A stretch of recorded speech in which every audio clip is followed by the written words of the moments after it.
subscribe and press the bell icon to never miss any update. उतै धरानको म चाहिँ झापाको महिलाले मात्रै चिया लिएर आउने त्यो त्यो किन गर्ने हामी कतै भेटौँ न बरु वास्तवमा हाम्रो बिहा चाहिँ लभ म्यारेज पनि हो एरेन्ज म्यारेज पनि हो र तिम्रो घरमा यस्तो दिदीको फोटो रहेछ काङ्ग्रेस परिवार रहेछ सुनिराखेको नाम पनि थियो छन चाहिँ अब घरमा जाँदा सबै गणेशमान किशुनजीका फोटाहरू छन् सबै काङ्ग्रेसी वातावरण छ त्यहाँ तेरा लागि त आउँथे नि पनि आउँथे हो सुन न मैले एउटा चाहिँ भन्छु है यो मलाई के हो भने मलाई पनि कोही एकजना मन परेको थियो कोही त भने पसिना तर भन्ने एउटा कोही त जहाजमा कोही त भने जहाजमा हर भन्ने कम्युनिस्टलाई चाहिँ खरानी भन्दा रहेछन् यिनीहरूले अनि खरानी भन्दै कुट्दै गर्दा रहेछन् कम्युनिस्टलाई चाहिँ सबै काङ्ग्रेस फ्यामिलीका परे नि त हो मैले त ठिक गरेँ छु म त काङ्ग्रेस नै भएको भए हुने रहेछ जस्तो पनि लाग्छ कस्तो लाग्यो त भनेर मलाई सोध्नुभयो सबै कुरा राम्रो लाग्यो म चाहिँ अलिक बढेछु मेरो जवाब अनि म चाहिँ अलिकति बेसी बढी गइछु 40 वर्ष अलिक इमोसनल हुन्छ यस्तो कुरा चाहिँ 40 वर्षपछि रमाउला भन्ने गीत छ त्यो मलाई एकदम यो मुलुकको 40 वर्ष पुगेपछि रमाउला नि यङ एजमै रमाउन पाउनुपर्छ मुलुकमा रमाउन पाउनुपर्छ मसँग पैसा आयो तलब आयो केही आयो भने सर्लक्कै ल्याएर सबै नै दिन्छु है अनि कहिले काहीँ चाहियो मलाई भने यति देऊ न भनेर उनीसँग माग्ने उनले जेसुकै गरून् मलाई मतलब छैन त्यो पनि एउटा मेरो बानी भन न त्यो पनि सबै सम्झाउनु पर्छ अरे त्यो पनि भन्दैनौ न त्यो भन्दैन मैले आजका दिनसम्म मेरो पर्समा पैसा पनि हुँदैन केही पनि हुँदैन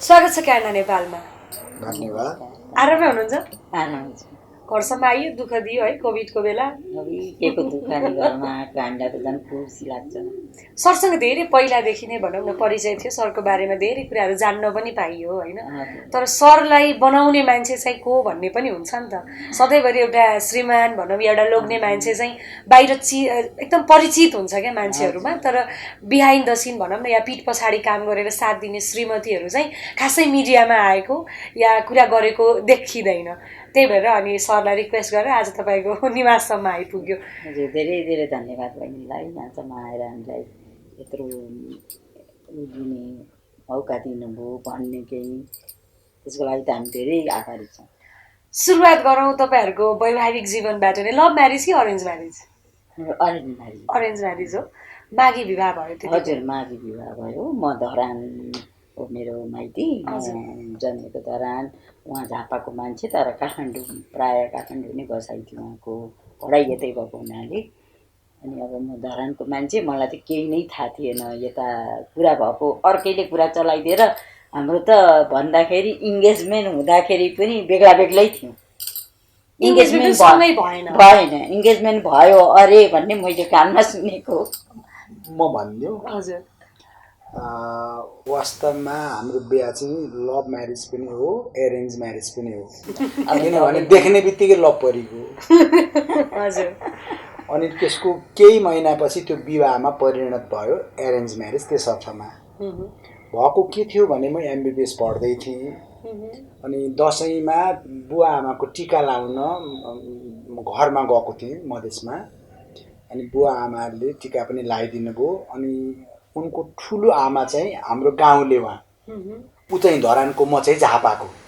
अनि ठुलो आमाले यस्तो यस्तो नानी छन् बिहा गर्दा राम्रो हुन्छ भनेर हाम्रो घरमा बुवालाई प्रपोजल आयो प्रपोजल आएपछि त्यो मेरो पनि साइड परे हुनसक्छ म बिहा गर्न गएकै होइन म त एमबिबिएस पढ्दै थिएँ अनि जाउँ न त हेरौँ भन्ने भयो दसैँमा टिका लाउन गएको मान्छे हेर्न गइयो एकछिन कुरा गरियो जम्मा त्यति हो हाम्रो चिन्जान अनि त्यसपछि म त फर्किगएँ अनि मङ्सिरमा 41 सालको मङ्सिर महिनामा ठुली एकादशीको दिनमा हाम्रो पछि बिहा पनि भयो तर हाम्रो इन्गेजमेन्ट चाहिँ इन्ट्रेस्टिङ छ फेरि कसरी के भयो? अनि तिनै ठुलो आमाको घरमा म गएँ, ऊ धरानमै छन्।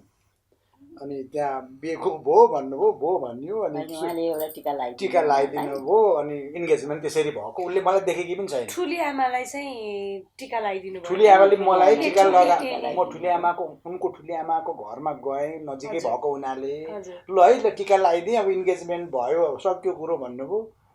इन्गेजमेन्ट चाहिँ एकअर्कालाई देख्दै नदेखिकन भएको। अनि त्यसपछि कहिले पहिला त देखिसक्नु भएको थियो? एकचोटि देखेको। एकचोटि हेराहेर भयो। हाम्रो कुरा पनि 2 घन्टा जति भयो त्यो बेलामा। मलाई हेर्न आउँदा भनौँ न, अब हाम्रो बेलामा तपाईँ हेर्न आउने, अहिलेसम्म त त्यही चलन छ, छोरी मान्छेले चिया लिएर आउने। तर म चाहिँ अलिकति महिलाले मात्रै चिया लिएर आउने, त्यो किन गर्ने, हामी कतै भेटौँ न बरु भनेको थिएँ त्यो बेलामा होइन। अब हाम्रो अब बुवाहरूको हाम्रो पालामा त अब बुवाहरू अलिक पुरानो विचारधाराकै होइन, कहाँ हुँदैन यो चिया लिएर जा भन्नुभयो। म चिया लाँदिनँ, मरे पनि म चिया लाँदिनँ भनेर पुरा विद्रोही भएर बसेको थिएँ। अनि पछि लिएर आएँ, अब केही लागेन, सबैको करले लिएर आएँ। अनि हाम्रो गफ भयो त्यहाँ 1-2 घन्टा, सबैले बाहिर गइदिनु भयो, हामी गफ भयो। अब म चाहिँ भनौँ एक किसिम भनौँ भने काङ्ग्रेसी परिवारको थिएँ होइन। मेरो घरमा चाहिँ ठुलो बिपीको फोटो थियो। अनि उहाँले चाहिँ मलाई यो हेर तिम्रो घरमा यस्तो बिपीको फोटो रहेछ, काङ्ग्रेस परिवार रहेछ, म र तिम्रो कुरा मिल्छ कि मिल्दैन होइन। अब म कम्युनिस्ट परिवारको, म कम्युनिस्ट सोचाइको मान्छे भनेर भन्नुभयो। पहिले नै पार्टी फरक मलाई के भने पार्टीमा उनको दाजु चाहिँ अब गिरिराज आचार्य भनेको चाहिँ नेपाली काङ्ग्रेसमा एकदम प्रसिद्ध मान्छे हो, साहित्यकार पनि हो, 8 वर्ष 10 वर्ष जेल पनि बस्नु भएको हो। बिपी अब जस्तै अब गिरिजा बाबुहरू, गणेश मान्छे, किशुनजीहरू जाँदा सबै प्रोग्रामहरू वहीँ राखिदिने। गिरिराज आचार्य भनेको चाहिँ काङ्ग्रेसमा एउटा असाध्यै अनेस्ट र भेरी फेमस नेम हो। अनि सुनिराखेको नाम पनि थियो छन चाहिँ। अब घरमा जाँदा सबै गणेशमान किशुनजीका फोटाहरू छन्, सबै काङ्ग्रेसी वातावरण छ त्यहाँ। म त एकदम कडा कम्युनिस्ट फेरि त्यतिखेर एकदमै ऱ्याडिकल टाइपको मान्छे हो। अब पोलिटिकल क्लास पर्छ कि भनेर मैले कुरो राखेँ। म चाहिँ यो विचारधाराको मान्छे हो, तिमी चाहिँ त्यतापट्टि विचार छ भन्ने जस्तो मैले बुझेँ।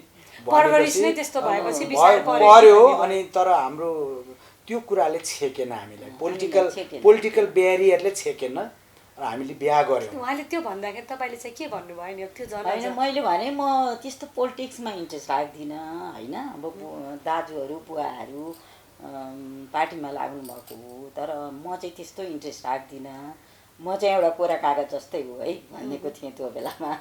अनि उनले त्यही भने म कोरा कागजै हो भनिन्। अनि त्यसपछि विशेष गरी अब एउटा भनौँ न, अब आमा सानो ऊ 3 वर्षको हुँदाखेरि उनको अर्को सानो बहिनी जन्मिने क्रममा धरानमा उनको आमाको मृत्यु भएको हो। एनेस्थेसिया दिएको, होस फर्केन। भनेपछि त 3 वर्षमै एउटा भनौँ न मातृविहीन भएको अवस्था। समहाउ मेरो पनि पारिवारिक अवस्था त्यस्तै। मैले पनि 6-7 वर्षको उमेरमा आमा गुमाएको त्यो पनि थियो अलिकति। अनि हेर्दाखेरि अब मलाई चाहिँ एकदम आफ्नो जुरेको अनि राम्रो लाग्यो। भगवानले जुरा।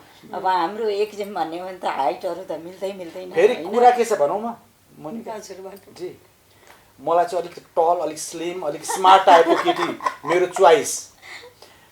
त्यस्तो चोइस मलाई चाहिँ एकदम टल हुनुपर्छ, अलिक स्लिम टाइपको, अलिक स्मार्ट, एकदम बोल्ने, एकदम अलिक हुन्छ नि त्यस्तो मनपर्ने। त्यस्ता अफर पनि थिए मलाई। मनको राजकुमार त सबै है त्यस्तो मलाई मैले चाहँदाखेरि अलिक म पढाइमा पनि एकदम राम्रो नै थिएँ क्या त्यतिखेर। पढाइ सबैमा राम्रो थियो। अनि म बिहा गर्ने मेरो सोचाइ नै छैन नि त, सोचाइ नै छैन। अनि मैले चाहिँ त्यो अफर पनि थिए भन्दा पनि हुन्छ, प्रपोजलै पनि मलाई आउँथेँ क्या त्यस्तो। पछि त कतिसम्म भयो भने तेरा लागि त आउँथेँ कि पनि आउँथेँ। हो सुन न, मैले एउटा चाहिँ भन्छु है, यो मलाई के हो भने मलाई पनि कोही एकजना मन परेको थियो। हामी देखादेख भयो। थाहा थियो कि थाहा थिएन उहाँलाई कोही मन परेको थियो भन्ने कुरा? आज बल्ल होइन भनेको थिएँ मैले, पहिला भनेपछि।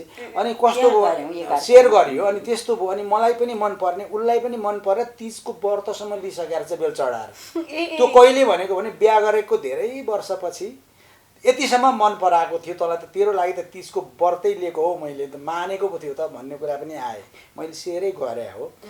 तर मलाई के पछि लाग्यो र के थाहा पाएँ भने जोडी भनेको भगवान्ले नै बाँधेको हुन्छ रहेछ र म यसलाई नै बिहा गर्छु भन्ने हुँदो रहेन रहेछ।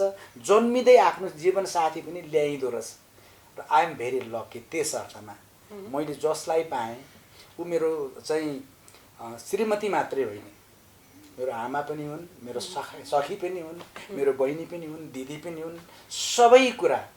र यो गुण उनमा यति धेरै छ भने हुन त सबैको आफ्नो श्रीमती सबैलाई मनपर्छ होइन, त्यस्तै मलाई पनि मनपर्छ र त्यो गुण उनमा यति धेरै र पाएँ मैले लकीले, भगवान्लाई धन्यवाद दिन्छु। सायद ऊ नभएको भए चाहिँ म प्रोफेसर डाक्टर रामप्रसाद उप्रेती हुन्न थिएँ होला जस्तो लाग्छ।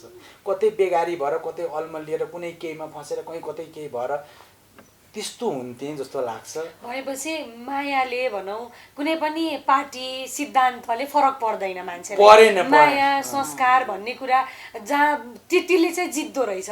अहिले अझै पनि अहिले पछिल्लो समयमा ट्रेन्ड छ क्या, अलिकति मैले मोडेँ होइन, राजनीतिक ब्याकग्राउन्डमा बिहा गर्ने, नेताको छोराछोरी बिहा गर्ने, व्यापारीको र नेताको छोराछोरी बिहा गर्ने, व्यक्तिगत स्वार्थको लागि बिहा गर्ने। पहिला त झन् अझ कङ्ग्रेसले कम्युनिस्ट नरुचाउने, कम्युनिस्टले कङ्ग्रेस नरुचाउने हुन्थ्यो, त्यस्तो।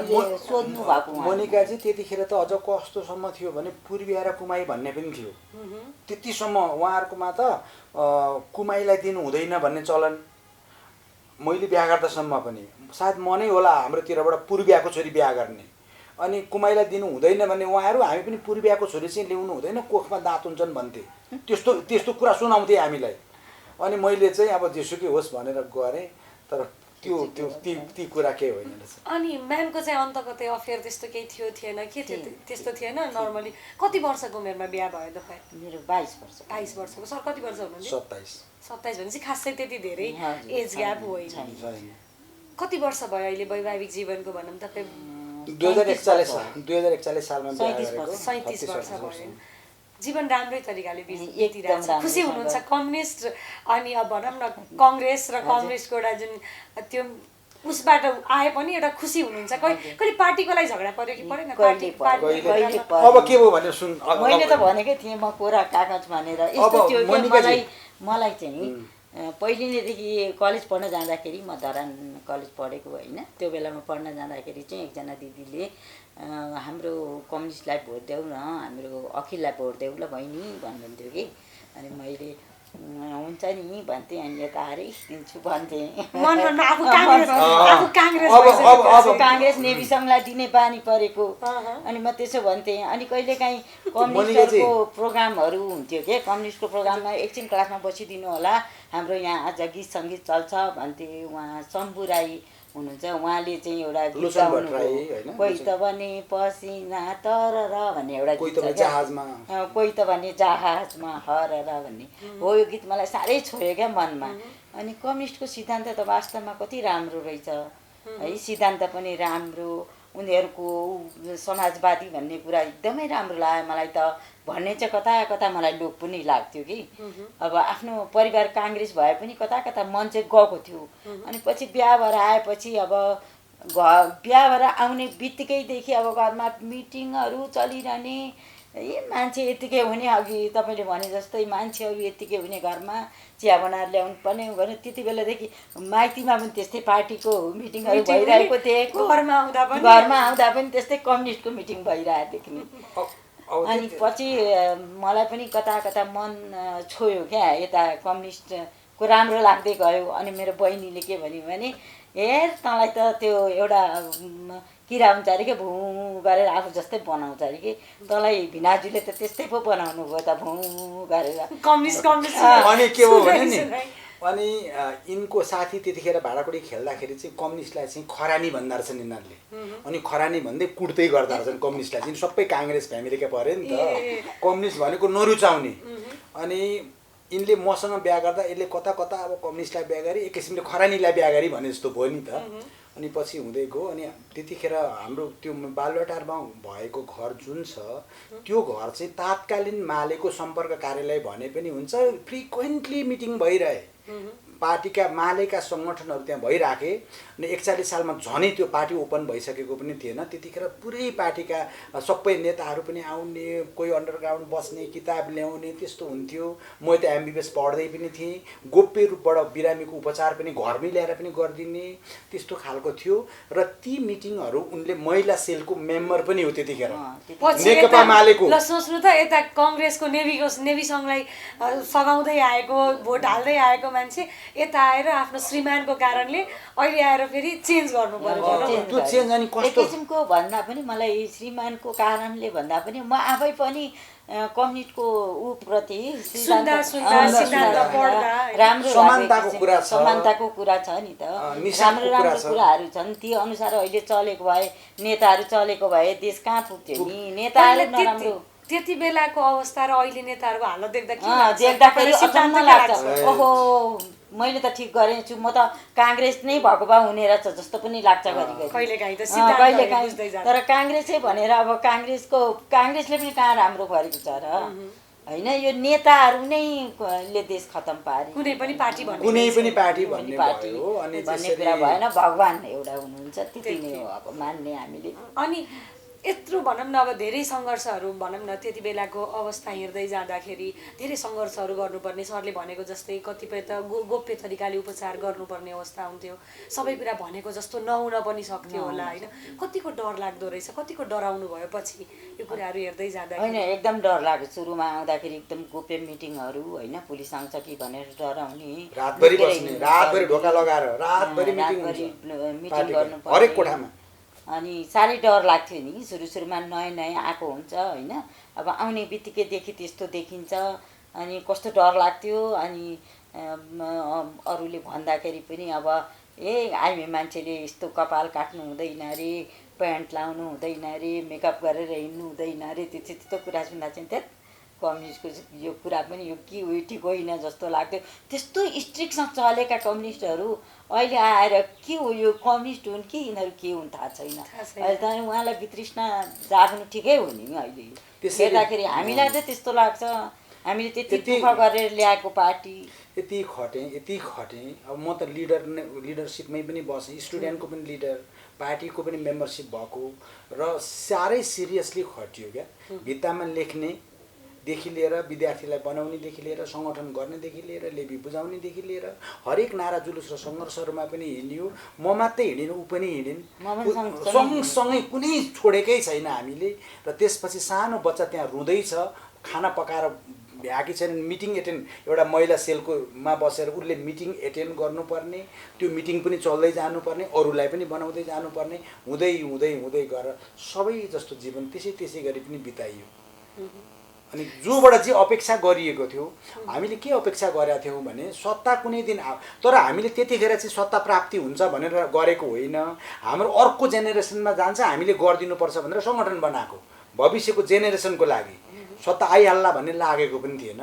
तर पछि सत्ता प्राप्त गरिसकेपछि नेताहरू जस्तो आइडियल हुनु पर्थ्यो नि। हामीले अब चे गुएभारा सुनेको हो होइन, हो ची मिन सुनेको, माओ सुनेको, संसारका अरू कम्युनिस्टहरूको बारेमा पनि सुनेको, त्यो कारणले मन परेको हो होइन। अनि तर त्यस्तो आइडियलै हुनु परेन। अहिले फरक परे पनि हुन्छ, सामान्य जीवन बिताए पनि हुन्छ, हामीले दुःखै पाउनुपर्छ भन्या पनि छैन।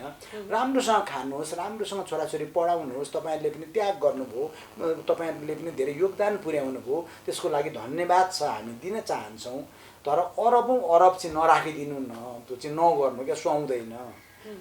तपाईँले त्यसो गर्दाखेरि कसैले मान्दैनन्। तपाईँ साधारण देशको पैसा विदेशमा लगेर राख्नुहुन्छ, उपचार गर्न बाहिर गइदिनुहुन्छ, जनतालाई भेडा बाख्रा जस्तो ठानिदिनुहुन्छ। त्यसपछि वितृष्णा लाग्यो पार्टीहरूमा, नेताहरूप्रति पनि वितृष्णा लाग्यो र उहाँहरूले गर्नुहुन्न जस्तो लाग्यो राजनीतिक कुरा गर्दाखेरि। तर मुलुकले निकास पाउनुपर्छ भन्ने पनि छ। अहिले हेर्दै जाँदाखेरि भनौँ न, तपाईँहरूले त्यतिखेर साथ दिएको, तपाईँले पकाएर खुवाउनु भयो होला, स्याहार्नु भयो होला, आफ्नो श्रीमान सँगसँगै त्यतिखेर खटिँदाखेरि एउटा श्रीमती खटिँदैन भन्ने कहिले पनि हुँदैन, सँगसँगै खटिन्छ पनि होइन। त्यो देख्दै जाँदाखेरि अनि पछि अहिले आएर नेताहरूले भनौँ न स्थान त बराबरै हो नि, कोही माथि जाने कोही तल जाने, तपाईँ पढ्नतिर लाग्नुभयो त्यही भएर अलिकति पछाडि हुनुभयो आफ्नो ठाउँमा होला, तर स्थान काहीँ न काहीँ पार्टीमा आफ्नो पनि हुनु पर्थ्यो। मैले पनि यत्रो योगदान गरेँ, त्यो नेताहरूले फर्केर काहीँ न काहीँ हाम्रो पनि सल्लाह सुझाव लिनु पर्थ्यो पार्टी चलाउँदाखेरि भन्ने जस्तो महसुस हुन्छ कि हुँदैन? होइन, पार्टीमा त स्थान त दिएकै थियो नि, पार्टीमा नदिएको भन्ने थिएन। बसिराखेको भए होल टाइमर भएको भए त सबै पार्टीमा पाउने कुरा पार्टीकै तर्फबाट त पाइन्थ्यो, किन नपाउनु र? म जिम्मेवारीमै थिएँ नि त, जता भए पनि जिम्मेवारी। नेताहरूले राम्रो गरेनन् भन्ने कुरा हामीलाई जब फिल भयो नि, अब यो देश बनाउनतिर नेताहरू लागेनन् भन्ने फिल भएपछि हामीलाई वितृष्णा भयो। हामी पार्टीप्रति हामीले यत्रो गरेको दुःख गरेको केही काम लागेन होइन, बरु अरू नै गरेको भए अथवा बिजनेस गरेको भए बरु धनी हुन्थ्यो होला। अर्थ गरिन्थ्यो नि त, त्यो इफोर्ट अरूतिर लगाइन्थ्यो होइन, समाजमा आफैले सेवा गरिन्थ्यो नि त। अहिले के भयो भन्दा अब यसो विचार गरौँ न, अब मुलुकमा अब गणतन्त्र नै आयो अरे होइन, प्रजातन्त्र पायौँ अरे, के भनौँ न, यो यसमा टेकेर समाजवाद हुँदै साम्यवाद पुग्ने कुरासम्म ल्याउनुहुन्छ। जुन कुरा त्यो भ्रम हो क्या, त्यो कम्युनिस्ट हुँदैखेरि गणतन्त्र ल्याउँदैखेरि तालमाल देखाइहाल्नु भने तपाईँहरूले अहिले कस्तोसम्म लाजमर्दो स्थिति छ भन्नु त। एउटा पार्टीको चुनाव चिन्हबाट जितेपछि ऊ एक किसिमको अटोक्रेटिक महाराजा भइदिन्छ। त्यसपछि त्यही पार्टीको मान्छेले अर्कोतिर गएर अर्कोलाई भोट हाल्छ, अर्कोले अर्कोलाई भोट हाल्छ। एउटा भ्यालुज त्यो सकियो, अर्को भ्यालु जोसुकै आए पनि उस्तै भयो क्या। काङ्ग्रेस आओस् कि यो आओस् कि त्यो आओस् कि कम्युनिस्ट आओस् कि जनताले पाएपछि के त आधारभूत रूपबाट मेरा जिल्लाहरू त उस्तै छन् त, अझै विकृत अझै तल पो गइरहेका छन् त। त्यसो भएको हुनाले त्यति मात्रै भए पनि हुन्थ्यो। अहिले त राष्ट्रियतामा नै प्रश्न चिन्ह खडा भयो नि त, मुलुक नै सङ्कटमा पो गयो त भनेपछि उहाँहरू बिक्नु हुँदो रहेछ। यो कुरा हामीलाई मन पर्दैन। हामी राष्ट्रलाई माया गर्छौँ, हामी हाम्रो दाजुभाइ दिदीबहिनीलाई माया गर्छौँ, हामीले मातृभूमिको माटोमा सुगन्ध भेट्छौँ। अलिकति राजनीतिक प्रसङ्गलाई छोडेर अब अलिकति अरू पारिवारिक होइन, सङ्घर्ष धेरै गर्नुभयो होला, पढाइको क्रममा सङ्घर्ष हुन्छ, विवाह गरेर आइसकेपछि पढ्नुभयो होला, सङ्घर्षको दिन याद गरौँ न अलिकति। हुन्छ नि पछिल्लो क्रमहरू याद गर्दै जाँदा र आफूलाई आज यो स्थानमा हेर्दाखेरि सबैभन्दा दुःख लागेको क्षण हुन्छ नि, एउटा श्रीमती भएको नाताले बिहा गरेर आइसकेपछि धेरै इच्छा आकाङ्क्षाहरू हुन्छ महिलाहरूमा होइन। के कसरी बिताउनु भयो त्यो दिनहरू? पढ्न जानुहुन्थ्यो होला बाहिर, तपाईँ घरमा बस्ने, धेरै दुःखहरू पनि भयो होला त्यतिखेर। अब भनौँ न MBBS पढ्ने भनेको सानो कुरा पनि थिएन, आजभन्दा धेरै वर्ष अगाडिको कुरा हो होइन। केही याद गरौँ न, केही त्यस्तो पलहरू छ भने भन्नु न। अब त्यस्तो पलहरू त थुप्रै छ है, एउटा मात्रै भनेर पनि साध्य छैन। अब सुरुमा आउँदाखेरि अब बिहा गरेर आउने बित्तिकै भनौँ न एक किसिमको उहाँ विद्यार्थी जीवन होइन। अब म पनि अब त्यति बेला कुनै अफिस केही गरेको थिइनँ, पढ्दै म बिहा भएर आएको थिएँ। अनि पछि यहाँ आएर यहाँ पिकेमा जोइन भएर यहाँ अलिकति पढेँ, त्यसपछि मिनेट भएपछि मैले पढाइ पनि छोडिदिएँ। अनि त्यो क्रममा अब हामीलाई चाहिँ त्यति बेला चाहिँ साह्रै नै दुःख थियो, पैसाको यस्तो हुन्थ्यो। कस्तो हुन्थ्यो दुःख यस अर्थमा कि हाम्रो अब बुवासँग हाम्रो घर परिवारमा त नभएको होइन, तर कस्तो हुन्थ्यो भने उताबाट पठाएको पैसा पनि त अहिलेको जस्तो यसो गर्दा कहाँ आउँथ्यो र आउँदैन थियो नि त। गाह्रो थियो, गाह्रो किन घर छोडेर बाहिर आएपछि घरबाट पैसा पठाए पनि कहिले टाइममा आउने कहिले नआउने। त्यसकारण त्यो अर्थमा हामीहरूले दुःख भन्ने कुरा टाइममा पैसा बुवाले पठाइदिए पनि त्यो जीवनमा एउटा आउँछ पनि आउँदो रहेछ। आउँछ, हामीले त्यो भोगेका छौँ। सधैँभरि त्यही दुःख मात्रै आइराख्दैन। त्यो बेलामा चाहिँ त्यो विद्यार्थी लाइफमा चाहिँ हामीलाई अलिकति दुःख नै थियो भनौँ न, एक किसिमको बच्चा सानो होइन, पैसाले पनि नपुग्ने, बिरामी भइराख्ने, पढ्दा पढ्दै बिहे गरिहालियो। MBBS पढ्नु छ, फेरि मलाई दिनमा 18 घन्टा जति पढ्नुपर्ने, ड्युटी गर्नुपर्ने, बच्चा बिरामी भइरहेको छ, पैसा पनि पुग्दैन भन्ने बित्तिकै सापट पनि भेटिँदैन। त्यो बेला त अलिक धेरै अगाडिको कुरा हो नि त। अहिलेको जस्तो कहाँ मोबाइल सोबाइल यो त्यो मनी ट्रान्सफर कहाँ हुन्थ्यो, तलब आउने बित्तिकै हामी फेरि खर्च गर्ने, महिनाभरि पुर्याएर आयो जाउँ खाना भनौँ यता गरौँ उता गरौँ सकोहरू आइहाल्यो, भोलि पर्सिलाई के हो सोचेकै छैन। यस्ता खालका जीवनका त्यो जुन नर्मलै हो सबैलाई त्यस्तो हुन्छ। त्यस्तो टाइपको त हामीले पनि गुजारेकै हो। धेरै गुजारेको त्यो पनि गुजारेर अब अहिले आइपुग्दाखेरि ती क्षणहरू सम्झिँदा कहिलेकाहीँ दुःख पनि लाग्छ। कहिलेकाहीँ यस्तै रहेछ जीवनको पाटो, दुःख र सुख भन्ने कुरा चाहिँ हुँदो नै रहेछ क्या मान्छेलाई। यो चाहिँ पाटो नै रहेछ। म अहिले सुख पाएँ भनेर खुसी हुने पनि, अनि मैले दुःख पाएँ भनेर दुःखी हुने पनि होइन रहेछ क्या मान्छेले चाहिँ अहिले बुझ्दाखेरि। यो त हाम्रो पाटो नै रहेछ दुःख र सुखको चाहिँ नि। हामीलाई लाग्छ अब म दुःख पाएर माथेर म अहिले सुख पाएँ अहिले भनेर त्यो माथिनु पनि हुँदैन क्या मान्छेले। मलाई त्यस्तो लाग्छ। अनि अर्को कुरा मलाई चाहिँ अहिले के लाग्छ भने सुख र दुःख भन्ने कुरा चाहिँ यो हाम्रो अर्थसँग अर्थात् वैभवसँग जोडिनु हुँदैन है। अब हामी एउटा भौतिक सुख होला, अर्को आध्यात्मिक र भित्री आत्मिक सुख होला। मलाई चाहिँ के लाग्छ भने वैभवले मान्छेलाई कहिले पनि सुख दिँदैन। अलिक आराम देला फिजिकल्ली, अलिकति भनौँ न अब राम्रो गाडीमा हिँड्दा मजा आउला, राम्रो घर राम्रो बेडमा सुत्दा मजा आउला भन्ने ग्यारेन्टी छैन। तपाईँलाई सुनकै पलङमा सुताए पनि निन्द्रा नलाग्न सक्छ।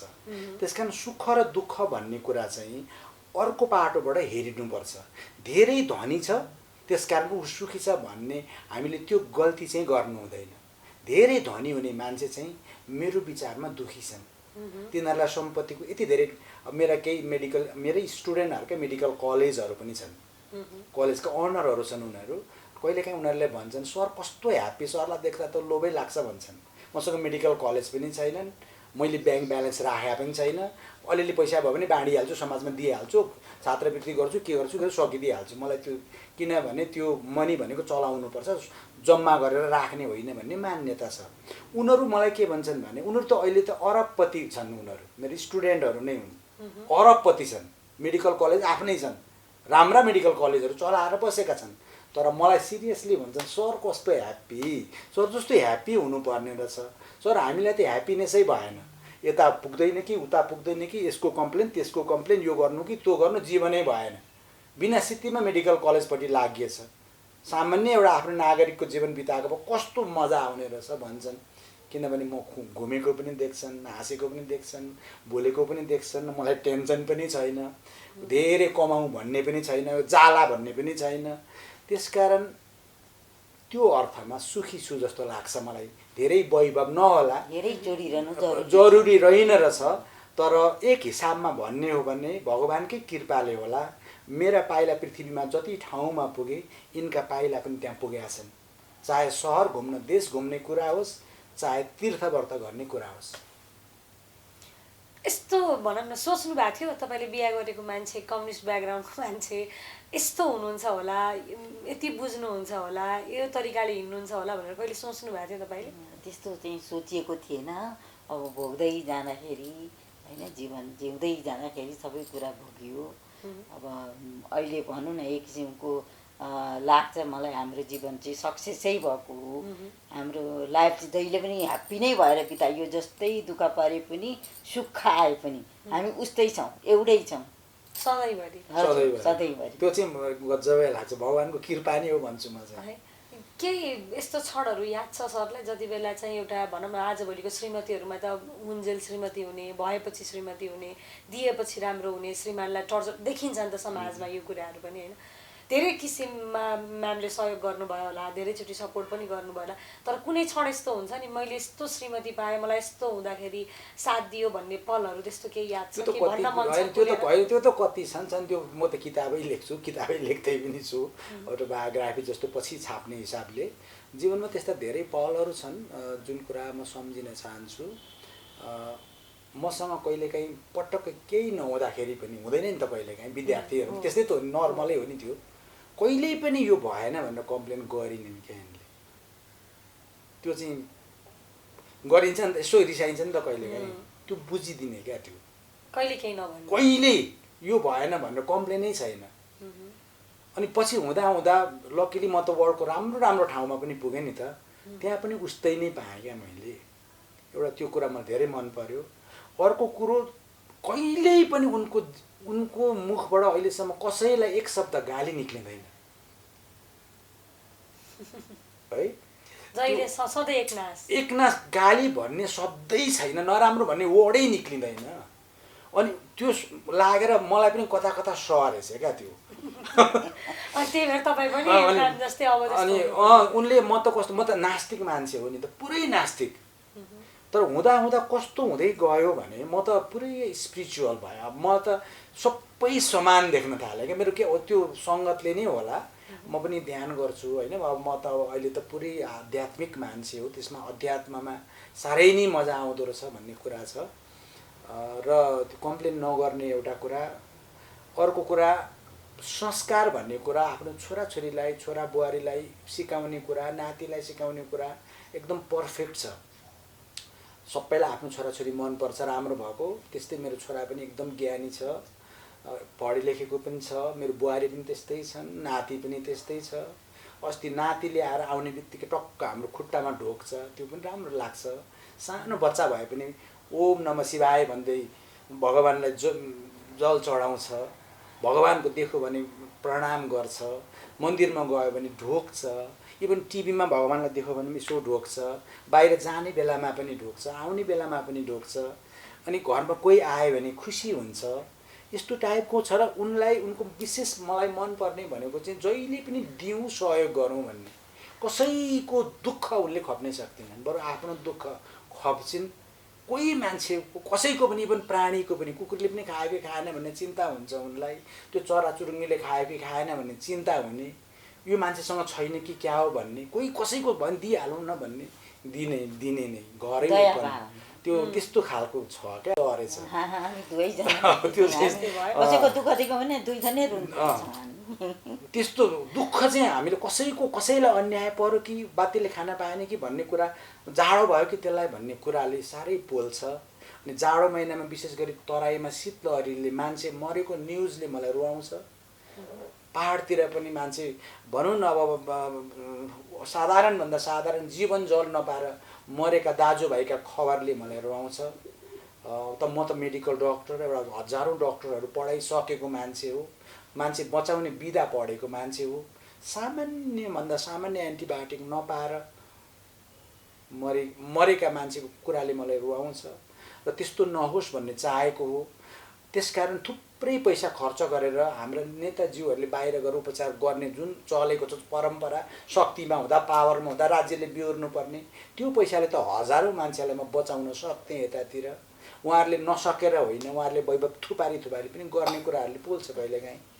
र एउटा यो आजको राम्रो दिन पनि छ, हरिबोधनी एकादशीको दिन तपाईँ घरमै आइदिनु भयो, धेरै खुसी लाग्छ। हाम्रो भाइलाई पनि धेरै धन्यवाद, तपाईँको टिम, च्यानललाई, क्यानाडा, नेपाललाई पनि धन्यवाद दिन चाहन्छु। हरिबोधनी एकादशीको दिन एकदमै राम्रो दिन हो।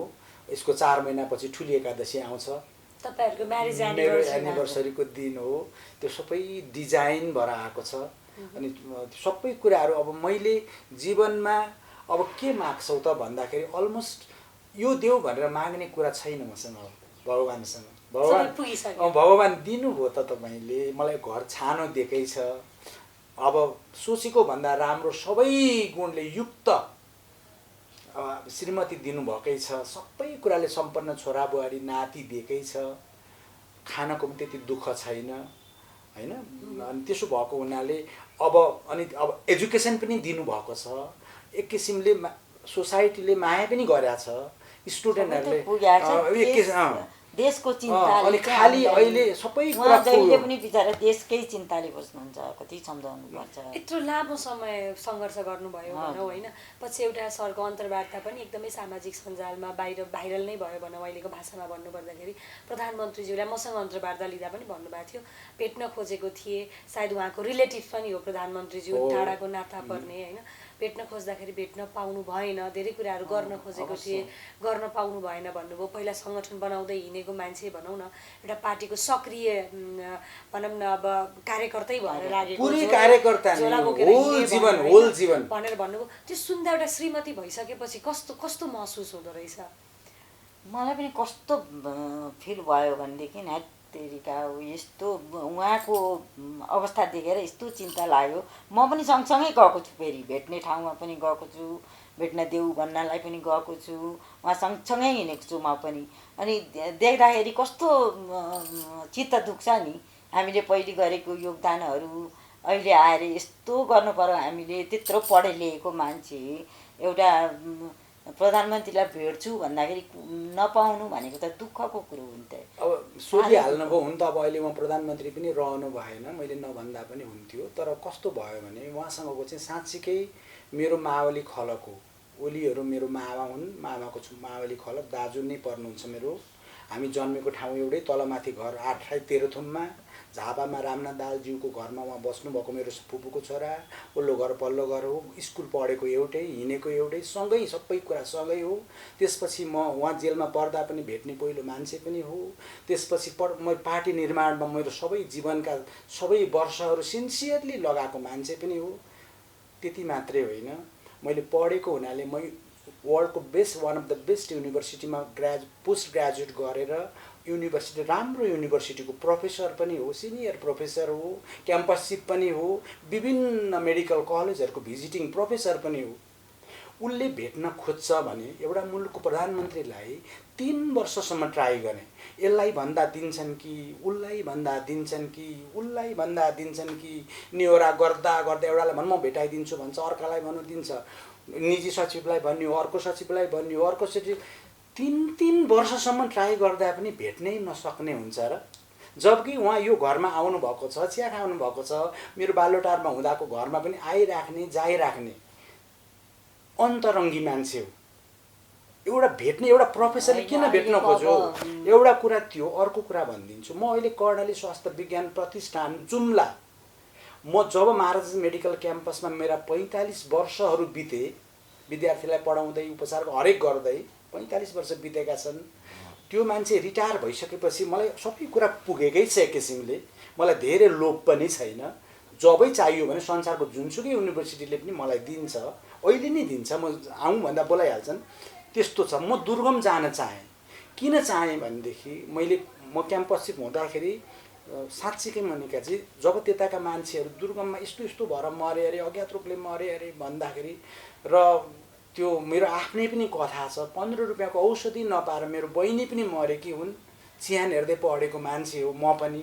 दुर्गममा गएर काम गर्छु भने मेरो प्रबल इच्छा थियो र म जुम्ला गएको। जुम्लामा बसेको, हामी 2 जनै जुम्लामा बसेको, काठमाडौँकै घर गाडी सबै छोडेर मलाई पुगिराखेकै थियो, इन्तजाम मेरो भइसकेको थियो। तर म जुम्लामा किन गएँ भने म कर्णाली बनाउन चाहन्थेँ। कर्णाली बनाउने कन्सेप्ट थियो, केही कुराहरू राख्न चाहन्थेँ म, र केही कुरा फिडब्याक दिन चाहन्थेँ उहाँलाई। मेरो अरू स्वार्थ के होला, म विशिष्ट श्रेणीको मान्छे भइ नै सकेँ। म बाँचिन्जेल मरेपछि पनि मलाई पूर्व प्राध्यापक भन्दैन, त्यो लेभलको मान्छे भइसकेँ। र संसारमा, संसारभरि जहाँ गए पनि एउटा प्रोफेसरै भइसकेको मान्छेको धेरै नै इज्जत हुन्छ। तर आफ्नो मुलुकको प्रधानमन्त्रीलाई 3 वर्षसम्म ट्राई गर्दाखेरि पनि, जो भेट्नुभयो भने लक्ष्मीलाई कस्तो छ, राहुललाई कस्तो छ भनेर सोध्नुहुन्छ, त्यति राम्रो मेमोरी छ, भेट्नै दिएनन्।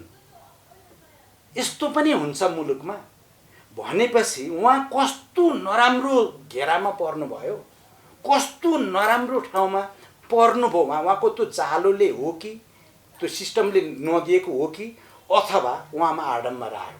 म प्रधानमन्त्री भएँ, म पार्टीको अध्यक्ष भएँ, अब के चाहिन्छ, मैले जे गरे त्यही हुनुपर्छ भन्ने आडम्बर लाग्यो होला। खैर, मलाई भेट्न नपाएकोमा चित्त दुखाइ छैन। उहाँको सुस्वास्थ्यको कामना गर्न चाहन्छु। मैले तपाईँलाई प्रधानमन्त्री भएको तपाईँको अफिसमा आएर एकचोटि, निवासमा आएर, कार्यालयमा एकचोटि भेट्न रहर गरेका थिएँ। मैले कतिसम्म भने मोनिकाजी, राजेशजीलाई मैले 30 सेकेन्ड मात्रै टाइम दिनु न भने, जम्मा 30 सेकेन्डमा म कुरा सक्छु भनेको थिएँ। एकचोटि मात्रै होइन, पटक पटक भने। अनि त्यसपछि 43 सालमा, 41 सालदेखि 43 सालसम्ममा रामेश्वर फुयाल भन्ने हुनुहुन्छ, अहिले मन्त्री हुनुहुन्छ एउटा प्रोभिन्समा। उहाँ सङ्गठक, त्यही बालोटारको घरमा आउने सङ्गठक। अनि उहाँले चाहिँ, तपाईँले काहीँ, म एकचोटि भेट गराउँछु है, राष्ट्रपतिलाई पनि भन्छु, प्रधानमन्त्रीलाई पनि भन्छु। उहाँले पनि भन्नुभएको थियो, एकचोटि भेट्नुहोस् न त। मलाई चाहिँ कर्णाली सम्बन्धी कुरा पनि थियो, र उहाँलाई केही राम्रा फिडब्याक थिए क्या मसँग, म प्रधानमन्त्री हुनुभएको छ, गर्नु होला कि भनेर। अब यो उहाँलाई मैले जसलाई भेट्न भनेर उहाँका पिएहरूलाई भने नि उहाँहरूलाई के परेको हुनसक्छ भने यो कुनै पोस्ट माग्न आयो, यसलाई पोस्ट दिनुपर्छ, यसलाई पोस्ट किन दिने, यसले पैसा दिँदैन, म पैसा त बुझाउँदिनँ नि त, म पैसा बुझाएर त पोस्ट खान्न नि त, दिएर अफरै गरे पोस्ट पनि मलाई चाहिएको छैन भनेपछि त्यो उहाँहरू पैसाभन्दा अरू कुरा हेर्नु हुँदो रहेछ। पछि त थाहा पाइहालेँ नि मैले, त्यो च्यानलले बडा सबै कुरा कहाँबाट के भयो भन्ने थाहा पाएँ। अनि कुनै पोस्टमा दिनु पर्यो भने पहिला पैसाको सेटिङ गर्नु हुँदो रहेछ उहाँहरूले, कसले कति दिन्छ, कसले कति राख्ने, किनभने उहाँहरूलाई कमाउनु मात्रै रहेछ अहिले। र उहाँहरूलाई के पनि परेको हुनसक्छ भने मेरो सत्ता कहिल्यै जाँदै जाँदैन, म अजम्बरी भए भनेर एउटा भ्रम परे पनि हुनसक्छ। जति कमाए पनि भयो त्यो पैसाले उहाँहरूलाई आनन्द दियोस् यही भन्छु। तर तपाईँ आफ्नो कर्तव्य गर्दै जानु। म मेरा दाजुभाइ दिदीबहिनी र मेरो मातृभूमि प्रतिको मेरो दायित्व म पुरा गर्दै जान्छु। त्यति गर्ने भगवानले मलाई शक्ति दिउन् र मेरो मुलुक डेभलप भएको हेर्न चाहन्छु। नेपाल आमाको एउटा चाहिँ यस्तो सुन्दर मुलुक छ, केही न केही गरेर सुविस्तासँग र ह्याप्पीली मेरो प्राण छोड्न पनि चाहन्छु। जन्म र पुनर्जन्ममा म विश्वास गर्छु, आत्मा र परमात्मामा पनि विश्वास गर्छु। आध्यात्मिक कुरामा म अहिले आध्यात्मिक मान्छे हो र म थ्याङ्कफुल छु, किनभने यति कुरा नबुझिकन पनि मर्न सक्थेँ नि त। मैले कस्तो लक्की रहेछु कि मैले अध्यात्म बुझिहालेँ, अर्थात् ह्याप्पी हुने कुरा थाहा पाइहालेँ। अनि त्योभन्दा ठुलो गिफ्ट के चाहियो? अब तपाईँसँग अरबौँ हुन पनि सक्छ, ह्याप्पिनेस नहुन सक्छ, मसँग धेरै ब्याङ्क ब्यालेन्स नहोला, मसँग ह्याप्पिनेस छ, मैले जितिहालेँ नि। तपाईँले कता कता अन्तर्वार्तामा बरु राजै ठिक थियो नि यो भन्दा त भनेको कुराहरू पनि सुन्यो। र अहिले पछिल्लो समयको राजनीतिक माहौल हेर्दै जाँदाखेरि कहीँ न कहीँ देशमा राजा आउने जस्तो सङ्केत पनि देखिन थाल्यो। यसलाई चाहिँ कसरी? मोनिकाजी यस्तो पर्यो क्या, हामीहरूले चाहिँ पञ्चायती व्यवस्था एउटा चाहिँ अटोक्रेटिक छ, निरङ्कुश छ, धेरै फ्रिडमहरू दिँदैन भन्ने त्यतिखेरको परेको थियो। मुलुक डेभलप यसले गरेन भन्ने परेको थियो होइन, त्यसको विरुद्धमा लाग्यो। अनि उहाँहरू आएपछि चाहिँ हुन्छ भन्ने आशा पनि थियो नि त। तर उहाँहरूले गर्ने लक्ष्य नै देखाउनु भएन नि त। झन् बिग्रियो पो त, झन् बिग्रियो। उहाँहरूलाई मलाई मलेसियाबाट फोन आयो, तिमीहरूको सरकार कस्तो निर्दयी, तिमीहरूको नेताहरू कस्तो निर्दयी, आफ्ना यङ भाइ बहिनीहरूलाई किन काम गर्न अर्काका मुलुकमा पठाएको, यस्तो जोखिममा तिमीहरूको नेपालीहरू रोइरहेछन्, कोही फ्याक्ट्रीमा खुट्टा काटिएर, कोही बाटामा लडिरहेछन्, कोही बेहोस भइरहेछन्, कोही कफिनमा पठाउनुपर्छ, हामीले त्यो कफिनबाट पठाउन पनि 3 महिना लाग्छ, किन तिमीहरू युवा बाहिर पठाउँछौ? तिमीहरू आफै रोजगारी सिर्जना गरेर युवाहरूलाई किन राख्दैनौ?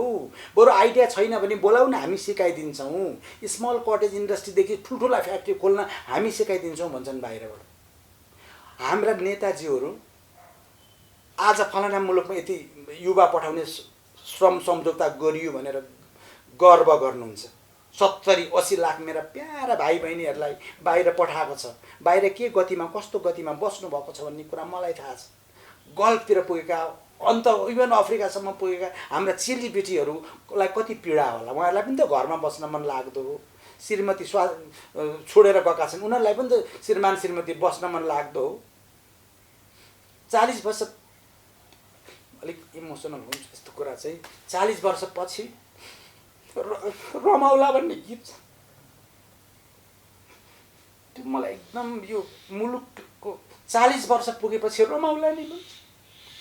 यङ एजमै रमाउन पाउनुपर्छ, मुलुकमा रमाउन पाउनुपर्छ। हाम्रा भाइ बहिनीहरू, हाम्रा छोराछोरीहरू मुलुकमा बस्न पाउनुपर्छ।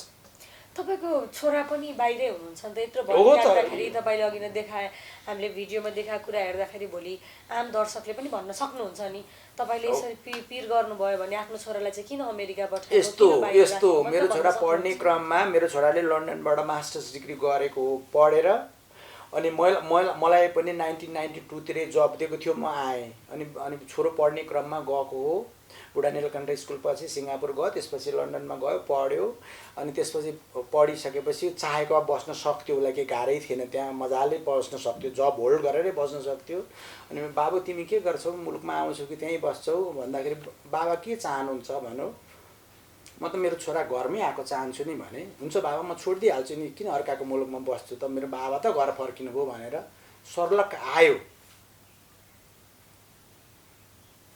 त्यहाँको राम्रो जीवन छोडेर आयो। 2 वर्षसम्म भौतारियो यहाँ। के गरौँ त बाबा, कतै जब हालिदिन सक्नुहुन्छ, कतै न कतै मैले के काम त गरौँ न त भनेर। अब जब त दिँदैनन्, जब पाउनको लागि त फेरि मैले झोला छोडिसकेको थिएँ, पार्टीका झोला छोडिसकेको थिएँ। भनसुन नगरिकन क्यापासिटीले जब पाइँदैन नेपालमा, जबै पाएन। अनि त्यसपछि मैले लोन निकालेर 10 लाख रुपियाँ उसलाई चाहिँ त्यो पोलोनियाका ट्री राखिदिएँ, माछा पोखरी हुन्छ कि बाख्रा पाल्दा हुन्छ कि भनेर त्यो पनि गरिदिएँ।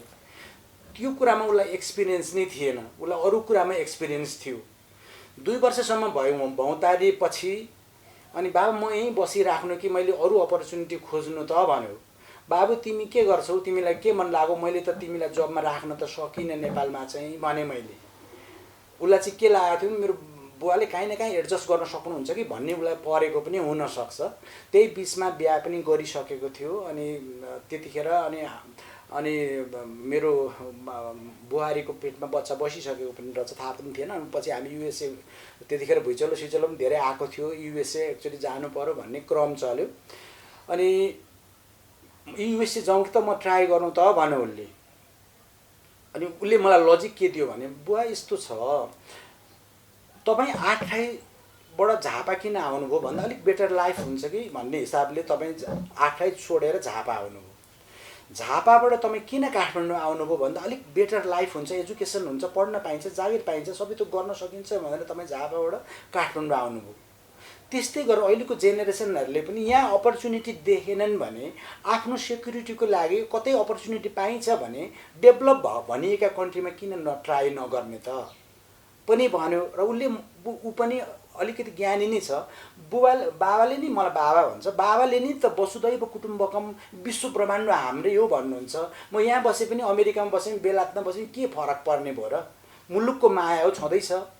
हाम्रो भेटघाट भइ नै हाल्छ, आउने जाने भइ नै रहन्छ, घरै बसे जस्तो त हो नि। आवश्यक पर्यो भने जहिले पनि म आइहाल्छु भन्ने कन्डिसन बोलायो भने त्यो छोडिदिन्छु, मलाई केही मतलब पनि छैन। त्यस्तो क्रेजी भएर बस्नुपर्ने पनि छैन। तर यस मुलुकले अपर्च्युनिटी दिँदैन नि त हाम्रा युवाहरूलाई।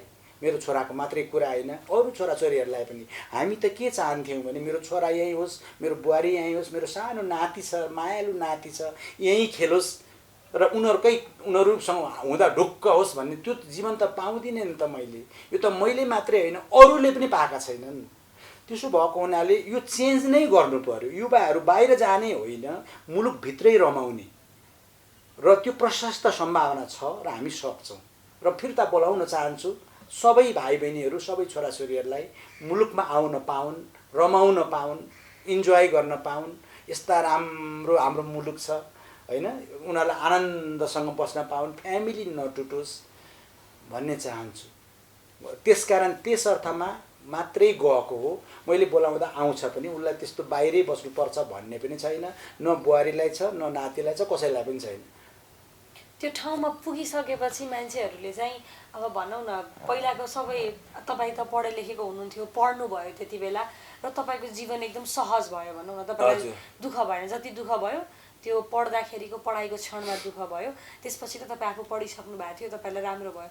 तर धेरै तपाईँहरू सँगसँगै साथ हिँडेका जनयुद्ध भनौँ न, अब त्यति बेला सङ्गठन बनाउँदाखेरि अरू जनयुद्धका बेला हिँडेका धेरै मान्छेहरू हुनुहुन्थ्यो होला होइन। फरक पार्टी भए पनि तर मुलुककै परिवर्तनको लागि त सबैजना हिँड्नु भएको हो नि। उहाँहरू पढे लेखेको पनि हुनुहुन्न, केही गर्दा पनि गर्नुहुन्न, उहाँहरूको भनौँ न सँग त्यत्रो पहुँच पनि छैन बालुवाटार खुमलटार धाउन सक्ने। उहाँहरूको जीवन कस्तो छ होला सम्झिँदा के लाग्छ? त्यो त मनिकाजी हेर्नु, यो जुन विशेष गरेर जनयुद्धमा लाग्नुभयो नि, यस मुलुकका सबैभन्दा सुन्दर होनहार छोराछोरी हुन्। मभन्दा हजारौँ गुणा राम्रो भन्छु। किनभने उहाँले त आफ्नो ज्यान बाजी नै राखेर हिँडेको र ज्यान आहुति नै दिएको भनौँ न, बलिदानी दिएको। कति शहीद हुनुभयो, शहीदै हुनुभयो, कति बेपत्ता, कति अङ्गभङ्ग, कति अयोग्य अरे। जनमुक्ति लड्ने बेलामा लडे ज्यानको बाजी राखेर त्यसपछि तिमी अयोग्य भनेर फ्याँक्दाखेरि जीवनभरि आघात पर्यो, म त अयोग्य पो भन्ने पर्यो। त्यसपछि तिनै जनयुद्धमा लडेका हाम्रा वीर छोराछोरीहरू बाध्य भएर अहिले खाडीतिर काम गर्न गएका छन् $100-200 किनभने पढाइ छोडी गए, बुर्जुवा शिक्षा छोडी गए, जागिर पाइँदैन, सबैको पहुँच ठुला ठाउँमा हुँदैन भनेपछि त कति दर्दनाक छ स्थिति देशको। त्यसकारण ती सबै पनि अहिले जोडिएका छन् फेरि मुलुक बनाउने क्रममा। आवश्यक पर्यो भने बरु राजा नै फिर्ता ल्याउने क्रममा, र मुलुकको राष्ट्रियता जोगाउने र मुलुक निर्माण गर्ने कुरामा उनीहरू पनि जोडिएका छन्। लाग्दैन कहिलेकाहीँ यिनीहरूलाई आभास किन हुँदैन सत्तामा हुँदासम्म मात्रै आफू हो, सत्ताबाट बाहिर निक्लेपछि त हामी पनि आम नागरिकको जसरी आज राजा बाहिर हुनुहुन्छ भनौँ न, जसरी एउटा पोजिसनमा भएको मान्छे आज सडकमा हामी जस्तै आम नागरिक जसरी बस्नु भएको छ, भोलि त्यो स्थिति हाम्रो पनि हुनसक्छ, त्यो अवगत हाम्रो पनि हुनसक्छ भन्ने उनीहरूलाई महसुस हुँदैन? के हुन्छ त्यति बेला तपाईँहरूले कसरी काउन्सिलिङ गर्नुहुन्थ्यो र यत्रो ठुलो सङ्गठन पार्टी सब? होइन, हामीले त त्यतिखेर मुलुकको लागि हो, हामी चाहिँ यस मुलुकका नागरिक हौँ र मुलुकको लागि गर्नुपर्छ भन्थ्यौँ र हाम्रा पुर्खाहरूका कुराहरू पनि भन्थ्यौँ। हामीले अब भनौँ न हाम्रा वीर वीरङ्गनाहरूका कुराहरू पनि गर्थ्यौँ होइन, त्यस्तो खालको ल्याउँदै र अनि कम्युनिस्ट हाम्रो लिट्रेचरहरू पढ्थ्यौँ, जीवनगाथाहरू पढ्थ्यौँ, अनि उन्नति प्रगतिका कुराहरू गर्थ्यौँ। यी सबै कुराहरू थिए, समानताका कुरा गर्थ्यौँ, अन्यायको विरुद्धका कुराहरू गर्थ्यौँ। त्यो भएको हुनाले मान्छेहरू बिस्तारै बिस्तारै आउँदै गए। यिनले अघि भनिसकिन्, लक्ष्मीले अघि नै भनिसकिन्, ऊ चाहिँ काङ्ग्रेस, तर कोही त भने जहाजमा हर र कोही त भने पसिना तर र हाम्रो नेपालमा भन्ने गीत मन परेछ उनलाई। अनि उनलाई भित्र के म काङ्ग्रेस भए पनि कम्युनिस्टले पो राम्रा गीत गाउँदा रहेछन्, यिनीहरू पो राम्रा आउँदा रहेछन् त भन्ने चाहिँ कता कता परेको रहेछ। त्यसकारण अहिलेका नेताज्यूहरूले जति मान्छेलाई कम्युनिस्ट बनाउनु भयो त्योभन्दा ज्यादा धेर रामेश रायन मन्जुल दाईहरू यस्तो उहाँहरू हुनुहुन्थ्यो है। अब शम्भु राईहरू, लोचन भट्टराईहरू त्यतिखेरका सबै यस्ता, उहाँहरूको पनि ठुलो योगदान छ मान्छेलाई प्रभावित पार्नको लागि, जनतालाई प्रभावित पार्नको लागि, ताकि सङ्गठन फैलाउन सकियोस्। राम्रा जनवादी गीतहरू गएका छन्, त्यो सुन्दा मान्छेले आहा भन्ने पर्छ। अनि त्यसपछि लिडर जान्छन् अनि कन्भिन्स गर्न थाल्दाखेरि ओहो भन्छन्। त्याग तपस्या र बलिदानीका कुरा थिए, मान्छेले आफ्नो ज्यान जोखिममा राखेर पनि उहाँहरूलाई बचाएको हो। तर त्यो लिडरसिपले देश बन्छ कि भनेर, देश बन्छ कि राम्रो हुन्छ कि भनेर गरेका होला।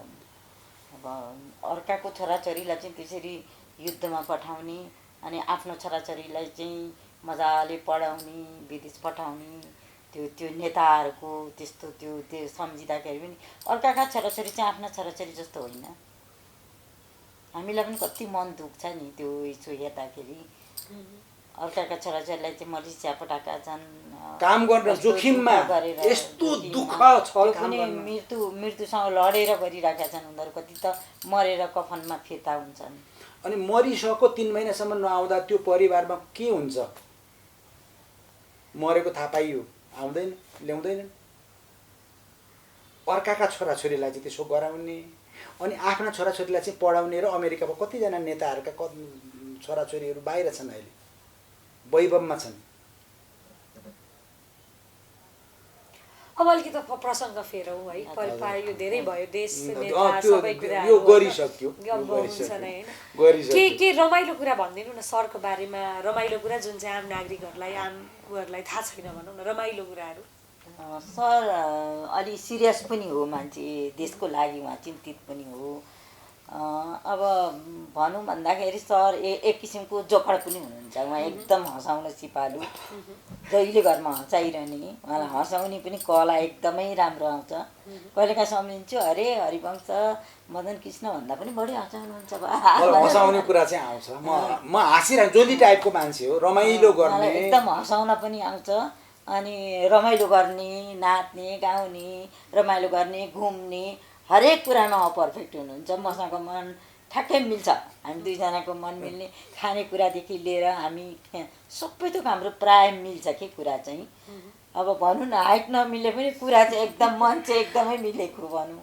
फर्स्ट टाइम उहाँले बारम्बार कुरा गर्दै जाँदा मेरो हाइट सानो भयो, हाइट मिलेन भन्नुभयो। एउटा कुरा भनिदिन्छु, मोनिकाले सोधिहाल्नुभयो, अब कस्तो लाग्यो त भनेर माग्न जुन दिन गएँ नि हेर्न, दसैँ ताका ससुरा बुवा आउनुभयो, अनि कस्तो लाग्यो त भनेर मलाई सोध्नुभयो।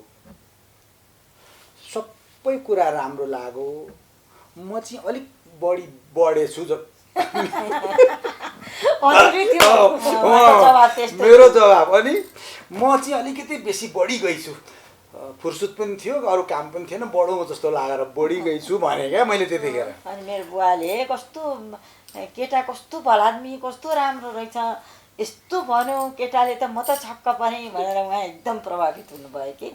जीवनभरि बाले भनिरहनु हो तिम्रो छोरी होचो होइन कि म अग्लो भएँ भनेको उहाँले। त्यस्तो मेरो एन्सर हाइटले पनि खासै फरक होइन मलाई चाहिँ यो पार्दैन रहेछ। पार्दो रहेछ र यो हाइट नै सुट भयो क्या मलाई चाहिँ एकदमै सुट भयो क्या यस्तो स्विट भयो यस्तो क्युट भयो क्या यो चाहिँ जता लान पनि सजिलो फोल्ड गरेर गोजी नै हालौँ कि जस्तो पनि होइन जहाँ गए पनि कतिसम्म भने नि तपाईँले ऊ त्यहाँ एउटा फोटो देख्नुहुन्छ म चाहिँ अफिस जाँदा पनि अफिसमै हुन्थेँ नि त प्रायः म जहाँ गएँ त्यहीँ किन त्यस्तो चाहिँ होइन त्यत्तिकै अब ऊ आउँछिन् अब रमाइलै हुन्छ सँगसँगै हिँड्थेँ म प्रायः। त्यो रमाइलो अब त्यत्तिकै के छुट्ने कति कुरामा सजेस्ट पनि गर्छु। सजेस्ट पनि मलाई प्रायः मैले कुनै उहाँको अलिकति बकिने बानी अलिकति कुनै प्रति विश्वास गरिहाल्ने बानी छिट्टै होइन जसले जे भने पनि नाइ नास्ति मबाट हुँदैन अनि मन कमलो अनि विश्वास गर्ने छिटो हुन्छ भनिदिइहाल्ने अनि मैले पनि सँगसँगै हिँडिदिनु पर्थ्यो कि कहिले काहीँ बकिहाल्ने हो कि भन्ने जसले जे दिए पनि नाइ भन्ने नै आउँदैन मलाई अनि अलिकति धैर्यता नहुने उहाँको सम्हाल्छ 100% त सबैमा कहाँ हुन्छ र अलिकति कमजोरीहरू पनि छन् ममा कमजोरी पनि छन् म अलिकति मान्छेलाई बसी भनिहाल्ने दिइहाल्ने मनको कुरा बोलिदिइहाल्ने त्यस्तो मनमा केही नराख्ने त्यस्तो छ अनि उसले सम्झाउँछिन् यसो गर्दा यसो हुन्छ यसो गर्दा यसो हुन्छ भन्ने सम्झाउँछिन् र कुनै अलिक मेजर डिसिजन केही गर्नु पर्यो भने चाहिँ उनलाई सोधेर एनालाइसिस गरेर यति हुन्छ भन्ने एउटा त्यो भयो। अर्को त म भित्र माथि गएर भगवान्लाई नि पहिला सम्झिन्छु भगवान् जुन मार्गबाट जाँदा ठिक हुन्छ त्यो मार्ग पाऊँ भनेर म भगवान्लाई त्यो न्योरा पनि गर्छु भगवान्सँग बिन्ती पनि गर्छु प्रार्थना पनि गर्छु अनि त्यसरी डिसिजनहरू गरिन्छ। त्यसै अहिलेसम्म छुट्टिनु भएको छैन सँगसँगै के कुरा छ म्यामलाई नभनेको लुकाएको मैले यिनलाई अहिलेसम्म लुकाएको भनेको केही पनि छैन। पहिला पनि भनौँ न पहिला म बच्चादेखि अहिलेसम्म लुकाउने बानी छैन पहिले जे जस्तो अब मैले सुन्दाखेरि त्यो कुरा सुने भने मलाई रिस उठ्ला तर एकछिन रिसाउँला उ गरौँला तर उहाँले सुन्नुहुन्छ मलाई नसुनाएको भए हुन्थ्यो नि बरु भन्छु कहिले मैले भन्नुपर्ने स्थिति आउँछ नभन्न मलाई नभनेको भए हुन्थ्यो नि त के गर्नु बेकार मलाई टेन्सनमा किन भनिरहनु नभन्नु होइन तिमीलाई सुनाएपछि बल्ल मलाई ढुक्क भयो आनन्द होइन भनिदियो पछि थाहा भयो भने टेन्सन भएन गाली खानु पनि भएन होइन म अलिक रमाइलै मेरो नेचर हो क्या म चाहिँ अब खेलकुदमा पनि म्युजिकमा पनि होइन अब लिट्रेचरमा पनि त्यस्तो अलिक मेरो मुड चाहिँ अलिक रोमान्टिक टाइपकै मुड हो क्या म चाहिँ बाहिर पनि धेरै घुमेर बाहिरको पनि अलिअलि प्रभाव पर्यो मलाई संसारै घुमिसक्यो भयो मलाई एक किसिमको अलिक रोमान्टिक टाइपको मान्छे हो म। के चिज चाहिँ सरको सबैभन्दा मनपर्छ मैले अघि पनि सोधेको थिएँ हुन्छ नि मलाई यो मनपर्छ भन्ने हुन त श्रीमानको सबैलाई सबै कुरा मनपर्छ होइन यति लामो यात्रा भइसक्यो राम्रो छ होइन माया गर्ने शैली अब भनौँ न आफूले मन हाम्रो मिल्ने कि उहाँले भनेपछि मैले भनेपछि उहाँले मान्ने उहाँले भनेपछि मलाई ठ्याक्कै मिल्ने क्या हामी दुईजनाको कुरा अब मिल्ने अब सबै कुरामा उहाँ सजिलो राम्रो मान्छे मसँग पैसा आयो तलब आयो केही आयो भने सर्लक्कै ल्याएर सबै नै दिन्छु है अनि कहिले काहीँ चाहियो मलाई भने यति देऊ न भनेर उनीसँग माग्ने उनले जेसुकै गरून् मलाई मतलब छैन त्यो पनि एउटा मेरो बानी भन न त्यो पनि सबै सम्झाउनु पर्छ अरे त्यो पनि भन्दैन भन्दैन मैले आजका दिनसम्म मेरो पर्समा पैसा पनि हुँदैन केही पनि हुँदैन यस्तो हुँदो रहेछ श्रीमती आएपछि सब श्रीमानको श्रीमतीले नै होइन त्यो उनले मागेको पनि होइन मलाई दिएपछि ढुक्क भयो नि त वास्तवमा केटा मान्छे त बर्दा जस्तै हुँदो रहेछन् है यो आइमी मान्छेले नारी जातिले अधिकार माग्ने यति माग्नुपर्छ उति माग्नुपर्छ भन्छन् नि तर यसो सम्झिँदाखेरि त वास्तवमा सबै नारीकै हातमा त छ नि हो त घर सब पैसा दिन्छ जीवनभरि दुःख गरेको भनौँ न सबै हो त्यो आफ्नो हातमा हुँदो रहेछ कसरी चलाउने कसरी नचलाउने कसरी लिने अधिकार होइन कसरी सम्हाल्ने श्रीमानलाई कसरी सम्झाउने सबै कुरा आखिरमा त लेडिजहरूकै हातमा त हुन्छ नि अनि हामीले कहाँ अधिकार कोसँग माग्ने अधिकार सबै घरै म त 100% अधिकार चाहिँ महिलामै हुनुपर्छ भन्ने मान्यता हो मेरो 100% किन बरु अहिले पुरुषहरू पो एकदम किनभने नि महिलाहरूमा चाहिँ किन पुरुषको भन्दा बेसी अधिकार हुनुपर्छ भने नि आमाले आफ्नो जीवनको कष्टमा बच्चा जन्माएको हुन्छ आफ्नो जीवनको कष्टमा मरियोस् भनेर आमाले जन्माएको हो नि त। अनि त्यो आमाले चाहिँ अधिकार खोज्नुपर्ने पुरुषसँग होइन 33% का कुरा पो छन् त्यहाँ। किन 50% मात्रै, किन होलसोल अधिकार आमामा स्त्री जातिमा हुनुपर्छ। महिला चाहिँ सही हुनु पर्यो, आमा नै हुनु पर्यो, श्रीमती हुनु पर्यो, सबै अधिकार राख। वास्तवमा पुरुष र महिलामा फरक के छ भने नि, म त मेडिकल साइन्सको मान्छे, क्रोमोजम हेर्दाखेरि चाहिँ दुईटा एक्स क्रोमोजम हुन्छ महिलामा, पुरुषमा एउटा मात्रै हुन्छ, एउटा वाइ हुन्छ, एउटा एक्स क्रोमोजम हुन्छ। पुरुष वास्तवमा अलिक विक नै हुन्छन्। त्यो एउटा वाइ भनेको खासै त्यसको रोल छैन, एउटा फ्याक्टर बियरिङ गर्ने मात्रै त्यति छ, एउटा मात्रै हुन्छ क्या। त्यो धैर्यताको हिसाबले, सहनशीलताको हिसाबले, उदार भावको हिसाबले सबै कुरा सहन गर्न सक्ने हिसाब, सबै कुरा भनेको महिला नारी हो। हरेक स्पेसिसमा, फेरि यो पुरुषमा मात्रै होइन, हरेक स्पेसिसमा महिला नै हो। अनि महिलाको अधिकार खोजिनु भनेपछि त कति हाम्रो उल्टो तरिकामा हिँड्नु क्या। अधिकार चाहिँ महिलाले पुरुषलाई यति अधिकार भनेर दिँदा हुन्छ बरु। र पुरुषहरू भनेको चाहिँ मेरो विचारमा महिला जस्तो ज्ञानी हुँदैनन्, हुनै सक्दैनन्। आमा जस्तो ज्ञानी पनि हुँदैन, श्रीमती जस्तो पनि हुन सक्दैनन्। त्यो तुलनै हुँदैन। तर सही हुनु पर्यो भन्ने कुरा हजुर, सही चाहिँ हुनु पर्यो। त्यसकारण त हाम्रो एजुकेसनको लागि पनि त सरस्वती मातालाई गरिन्छ, लक्ष्मीको लागि लक्ष्मी शक्तिको लागि देवी दुर्गाको कुरा आउँछ। त्यसरी हाम्रो त स्त्री जातिलाई नै मान्ने चलन छ नि त, हाम्रो देवीलाई नै पूजा गर्छौँ नि त हामीहरूले। देवीकै नाम लिन्छ, देवीकै नाम लिन्छ भनौँ न। लक्ष्मी नारायण भनिन्छ होइन, सीताराम भनिन्छ, राधा कृष्ण भनिन्छ, आखिरमा त महिलाकै नाम अगाडि छ भनेपछि हामी अधिकार किन खोजिरहेको होइन? आफू सही भयो त सबै कुरा आफै 100% छ त, यो त अवश्य पनि हो। 100% महिलामा अधिकार छ, किन छैन अधिकार? 100% जसको घरमा पनि त्यही त होला नि होइन? अहिले भनौँ न, नर्मली यतिकै कुरा गर्दा चाहे प्रधानमन्त्री भए पनि देशको राष्ट्रपति पनि महिला नै हो होइन? अब भोलि प्रधानमन्त्रीकैमा जाँदा पनि प्रधानमन्त्रीसँग मात्र भेट्दा त सहज हुन्छ, तर बुढाबुढीलाई भेट्दा त बुढीको पर्मिसन लिनुपर्ने हुन्छ नि त। भनेपछि सबै ठाउँमा हामी सम्मान नै सम्मानित छ। मोनिकाजी अर्को कुरा नि, जस्तै अब कस्तो हुँदो रहेछ भने, अब महिलाको कुरा छ नि, अब उनलाई नसोधिकन मैले केही नै गर्न सक्छु, मेरो डिसिजन गर्ने पनि सबै कुरा नै उनले हेल्प गर्नुपर्छ, उनलाई आइडिया हुन्छ क्या। हामीमा एकैचोटि झप्प इमोसनमा जाने, हट यता जाने हुन्छ, त्यस्तो छैन। धैर्यता छ, सबै सिकाउँछिन्, घर कन्ट्रोल गरिदिन्छन्। त्योभन्दा पनि ठुलो कुरा म के खान्छु भन्ने कुरा पनि उनले दिन्छन् क्या। कति खान्छ यसले, कति मसला हालिदिनु पर्ने, कति ऊ हालिदिनु पर्ने, पकाएर पनि दिन्छन् होइन? भन्नु न, उनले त मलाई त एक किसिमले भन्ने हो भने त जीवनै खान नै दिनु भनेको त ठुलो कुरा हो नि त। उनले जे त्यही खाने त हो नि। मैले एक किसिमले भन्दाखेरि खाना दिने मान्छे ठुलो, चाबी राख्ने मान्छे ठुलो होइन र? घरको चाबी त उनीसँग छ। मैले कहिलेकाहीँ पैसा देऊ न भनेर माग्ने हो, दिन भने दिन्छन्, तिमीले फेरि नाइ चाहिँ कहिल्यै भन्दिनँ, नाइ पनि भन्दिनँ।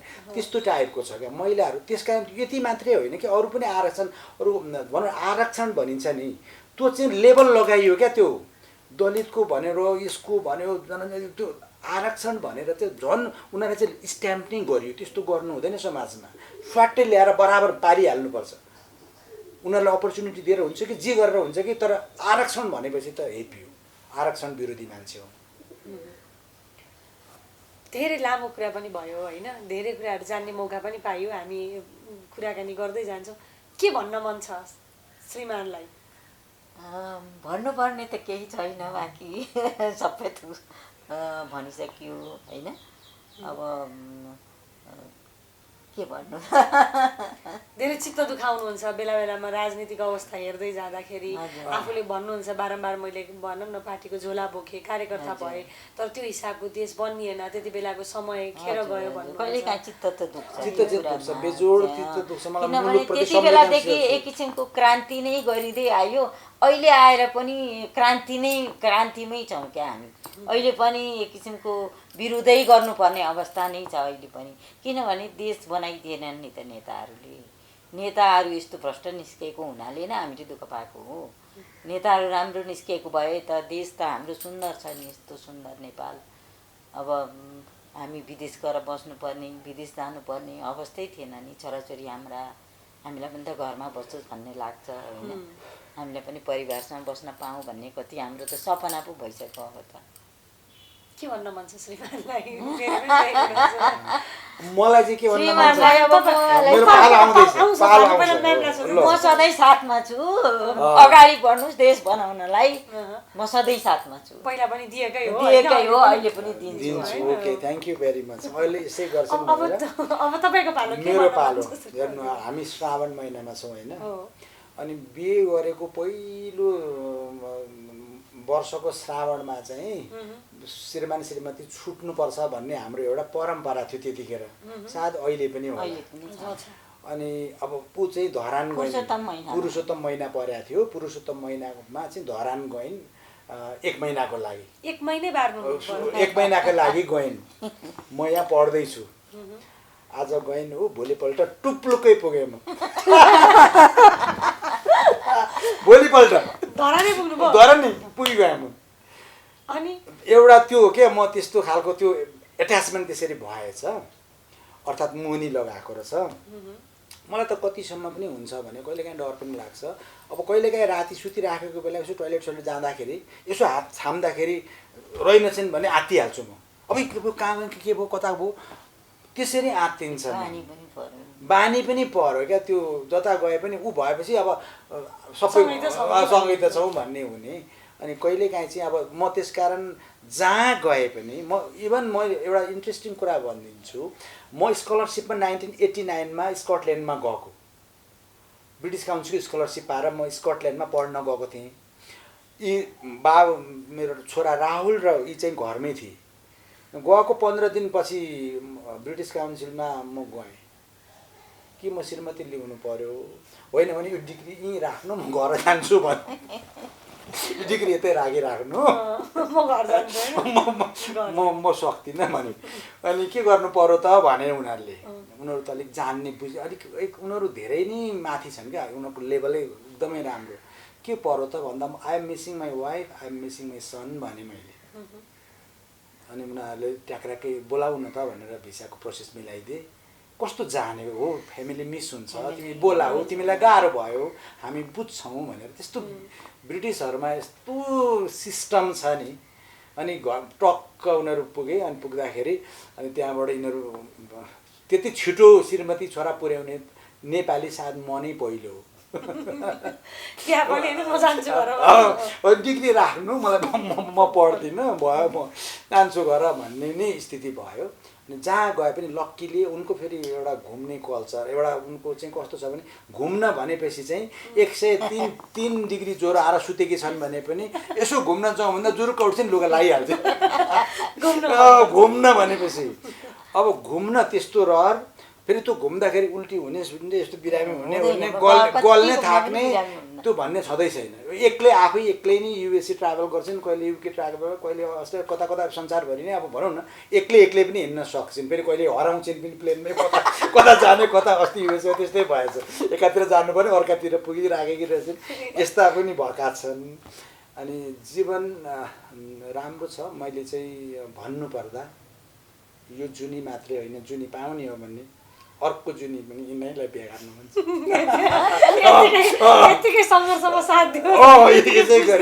यसै गरी सङ्घर्षमा साथ देऊ। र मैले जति मुलुकलाई माया गर्छु त्यस्तै उनले पनि मुलुकलाई माया गर्छिन् र मलाई मुलुकमा माया गर, अगाडि बढ भनेर हिम्मत दिन्छन्। त्यो कुरा चाहिँ मलाई एकदम राम्रो लाग्छ। र यिनलाई अर्को जुनी पनि मागिराखेको छ, पाउँछु होला। फेरि स्वाटै हाइट बढो भने पनि हाइट बढ्न पनि सक्छ। अब यिनलाई हाइट बढ्ने बेलामा गुच्चा खेल्न गइछन्, बच्चामा भाँडाकुटी खेल्न गइछन्, खुरुखुरु बढ्नु नि त्यो बेला मौका थियो त। त्यसरी नबढेको हुनाले अब चाहिँ यिनले मौका पाइन् भने स्वाटले पाउने 6 फिटै ठ्याक्कै बढ्ने यिनको योजना छ। समय दिनुभयो दुवैजनालाई धेरै धेरै धन्यवाद। एकदम रमाइलो भयो। एकदम धेरै धेरै धन्यवाद मोनिकाजी, क्यानाडा नेपाल हाम्रो टिम, होल टिमलाई नै धेरै धेरै धन्यवाद दिन चाहन्छौँ। किनभने आजको दिन स्पेसल दिन हो। यो दिनमा मनमा लागे जस्ता रमाइला कुराहरू रेकर्डमा रहे मानिसको जीवनको के भर तर वर्षौँ वर्षसम्म पनि त हाम्रो रेकर्डमा रहिहाल्यो नि अब त्यो अपर्च्युनिटी दिएको ठान्छु म अर्थात् मोनिकाजीले अलिक माया गरेको पनि लाग्यो हामीलाई है त्यसकारण यो तिजमा निम्तो दिएँ क्यानाडा नेपालको टिमलाई आउनु घरमा जहिले पनि आफ्नो ठान्नु जीवनमा दिएर गरिब हुँदैन भनिहालेँ मैले माया प्रेम जति बाँडो उति मौलाउँछ स्नेह माया मात्र यस्तो चिज रहेछ जति दियो त्यति मौलाउँछ कहिल्यै सकिँदैन त्यसकारण त्यसो गरौँ जस्तो पनि लाग्छ धेरै धेरै धन्यवाद होल टिमलाई नमस्कार गर्नु धन्यवाद